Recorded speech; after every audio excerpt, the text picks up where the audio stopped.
Inicijativa Ujedinjenih regiona Srbije je da se u budžet grada za 2012. godinu uvrste i isplate novčanih naknada porodiljama sa teritorije Pančeva. Ova inicijativa odnosit će se na nezaposlene porodilje, porodilje koje žive u registrovanim poljoprivrednim gazdinstvima, kao i trudnice koje su u radnom odnosu, a koriste trudničko bolovanje. Taj iznos bi bio 20.000 dinara i isplaćivao bi se do navršenih godinu dana deteta. Takođe, uplaćivao bi se i novac koji bi obezbeđivao zdravstvenu zaštitu tih porodilja i njihove dece do navršenih godinu dana takođe.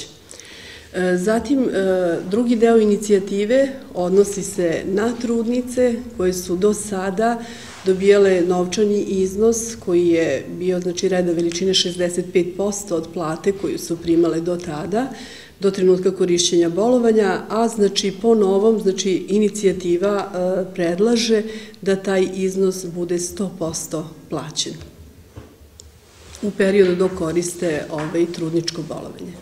Uzimajući u obzir da će se u budžetu Pančeva za narednu godinu novim zakonom o finansiranju lokalnih samouprava naći više novčanih sredstava, regioni Pančeva smatraju da bi deo tog novca trebalo iskoristiti i za ovu namenu. Očekujemo da će svi politički predstavnici ovakvu jednu inicijativu, obzirom da će biti novca u narednom budžetu mnogo više nego do sada, dakle preko 650 miliona nego ove godine, podržati da određeni broj miliona ide za ovu stvar.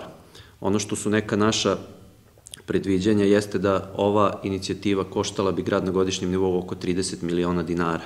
Dakle, to je neka, da kažem, ovako procena preliminarna. Naravno da ostaje nakon ove podnošenja ove inicijative razgovor sa gradskim vlastima i opozicijom da na narednoj skupštini ovu inicijativu pokrenemo i da se ona nađe u narednom budžetu, jer sada je pravi trenutak, dakle, pred usvajanje budžeta za 2012. jedna ovakva inicijativa da se nađe. Ujedinjeni regioni će ovu inicijativu u Pančevačkoj skupštini podneti u petak 25. novembra na dan borbe protiv nasilja nad ženama.